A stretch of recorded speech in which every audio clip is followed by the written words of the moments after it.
নমস্কার, আমি সুমনা নিয়ে এলাম একটা নতুন রেসিপি। রান্না করছি এখানে পনিরের গ্রেভিটা একদম মাখো মাখো বানাবো। তো পুরো ভিডিওটা দেখার জন্য অনুরোধ রইল। তো এখানে আমি কড়া চাপিয়ে দিয়েছি, দিয়ে এখানে সর্ষের তেল দিয়ে দেবো। সর্ষের তেলটা গরম হয়ে গেলে মেথি পাতা, গোটা গরম মশলা আর তেজপাতা দিয়ে ফোড়ন দিলাম।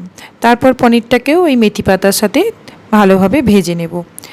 ভাজার আগে একটুখানি লঙ্কার গুঁড়ো আর একটু লবণ দিয়ে দেব, যাতে পনিরটা খেতেও ভালো লাগে। আর লঙ্কার গুঁড়োটা দিলে হালকা লাল কালারও আসবে।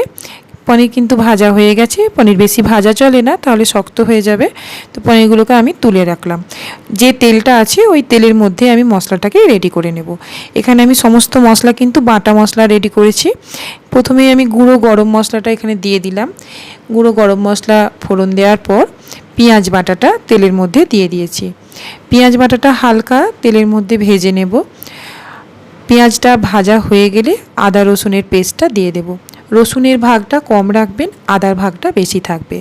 আর যারা রসুন খেতে পছন্দ করেন না তারা বন্ধ করবেন রসুন দেওয়া, কিন্তু মাঝে মাঝে স্বাদ বদলের জন্য রসুন দিয়ে একবার রান্না করেই দেখবেন, খেতে সত্যিই ভালো লাগে। আর আমাকে অবশ্যই জানাবেন কেমন হয়েছিল রান্নাটা। তো এখানে আমি দিয়ে দিলাম টমেটো বাটাও। সমস্ত কিছু একদম রঙিন রঙিন, লাল নীল হলুদ সবুজ, কত সুন্দর লাগছে।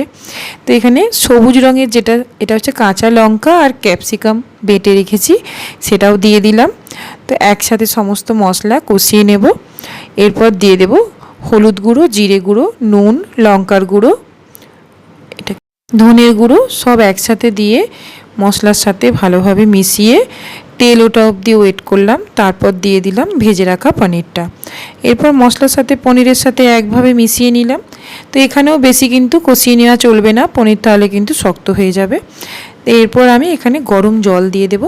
গরম জলটা কিন্তু একদম ফুটন্ত গরম জল নয়, হাত ছোঁয়া গরম জল। তো ফুটন্ত গরম জল দিলেও অসুবিধা নেই, মানে হালকা গরম জল হলেই হবে, তাতে পনিরটা নরম থাকবে। আর রান্নাটা যখন কাঁচা জলে করা হয় সেটার টেস্ট আসে না, যখন একটু গরম জলে করা হয় তাহলে কিন্তু রান্নাটার টেস্ট আসে। তো এখানে আমি দিয়ে দিলাম অল্প পরিমাণ চিনি। চিনিটা কিন্তু অপশনাল, যারা পছন্দ করেন না তারা কিন্তু স্কিপ করতে পারেন। এরপর ঝোলটা ফুটিয়ে নেব একদম হাই ফ্লেমে, কারণ এখানেও বেশি পনির যদি ফুটে যায়, পনিরটা বেশিক্ষণ ফোটালে পনিরটা শক্ত হয়ে যাবে। তো ঘি দিয়ে দিলাম, বাড়িতে বানানো পুরো ওই চামচটার 1 চামচ ভর্তি ভর্তি ঘি দিয়েছি। ব্যাস, এরপর আমাদের গ্রেভি রেডি। একদম পনিরের রেসিপি রেডি হয়ে গেছে। এবার ভাত রুটি যে কোনো কিছুর সাথে কিন্তু এই রান্নাটা অনায়াসেই খাওয়া যাবে। তো সম্পূর্ণ ভিডিওটা দেখার জন্য সকলকে ধন্যবাদ। ভালো থাকবেন, সুস্থ থাকবেন।